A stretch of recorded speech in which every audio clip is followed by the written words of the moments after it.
قلب جب نور سے ملنے کا مقام سمجھا ہے، تب کہیں جا کے یہ اسرار زماں سمجھا ہے۔ یہ میں شاید کہیں پہلے بھی ذکر کر چکا ہوں کہ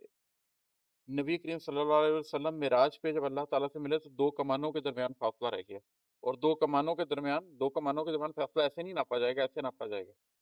تو وہ ایک پوائنٹ پہ ملے۔ میری نظم نقطہ اگر آپ لوگ جا کر سنیں تو آپ کے اوپر اس کے اوپر بڑی تفصیلی گفتگو آپ کو مل جائے گی،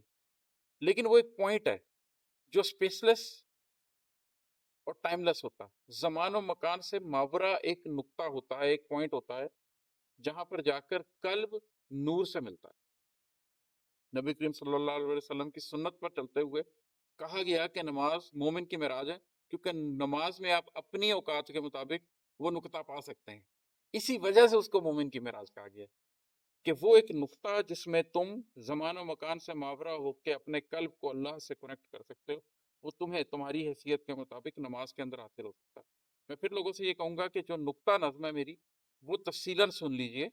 جہاں پر میں نے اس کی ایکسپلینیشن کیا، یہ پوائنٹ آپ کو بہت واضح ہو جائے گا۔ تو جب قلب اس مقام کو سمجھ لیتا ہے جہاں نور قلب سے ملتا ہے، تب کہیں جا کے یہ اسرار زماں سمجھا ہے کہ یہ زمانہ پورا بنایا کیوں ہے اللہ نے، یہ ٹائم اینڈ سپیس کا پورا کھیل کریٹ کیوں کیا گیا ہے، انسان کو اس حیوانی جسم کے اندر فرشتے کی روح دے کے بھیج کیوں دیا گیا ہے، کہ کیا تیرے اندر یہ ہے کہ تو اپنی جبلت کے خلاف جاتے ہوئے اپنے من کے اندر، عالم صغیر کہتے ہیں آپ کی ذات کے اندر،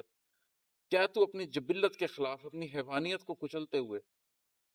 اپنے اندر کے اس فرشتے کو، اپنی روح کو جگاتے ہوئے قلب میں جا کے اللہ کے نور کے ساتھ انٹریکٹ کرنے کی صلاحیت رکھتا ہے؟ کیا تو اتنی پاکی اختیار کر سکتا ہے؟ اگر تو کر سکتا ہے تو پھر تو اسرار زماں سمجھ سکتا ہے، پھر تجھ پہ کن فیکون کے راز کھلنے شروع ہو جائیں گے۔ ہم تو اس شخص کو انسان نما کہتے ہیں جو محبت کو فقط جاں کا زیاں سمجھا ہے۔ یہ جو محبت ہے نا، حقیقی محبت، جو اس کی چاشنی کو نہ چکھ سکا وہ انسان نما ہے۔ اللہ نے انسان جو بنایا تھا، جس کو فرشتوں کے اوپر فضیلت دی تھی، فرشتوں سے سجدہ کروایا تھا، وہ اس لیے کروایا تھا کہ دیکھو یہ اپنی تمام تر جبلتوں کے باوجود مجھ سے محبت کرے گا، حب کے اس مقام تک پہنچے گا کہ اس کا نفس اسے کھینچتا ہوگا، شیطان اسے کھینچتا ہوگا، دنیا کا اندھیرا اسے کھینچتا ہوگا، مگر یہ مجھے پالے گا۔ جو یہ نہیں کر سکا، تو وہ آدم سے پہلے بھی آدم نما بڑی مخلوقیں تھیں، ان کے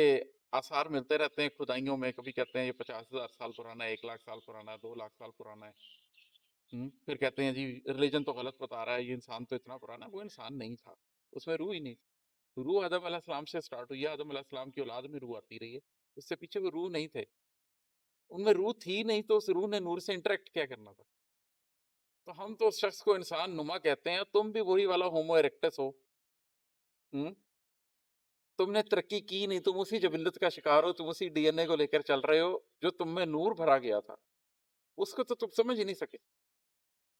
اللہ تک تم پہنچ ہی نہیں سکے، محبت تم کر ہی نہیں سکے۔ تم انسان نہیں ہو، تم انسان نما ہو۔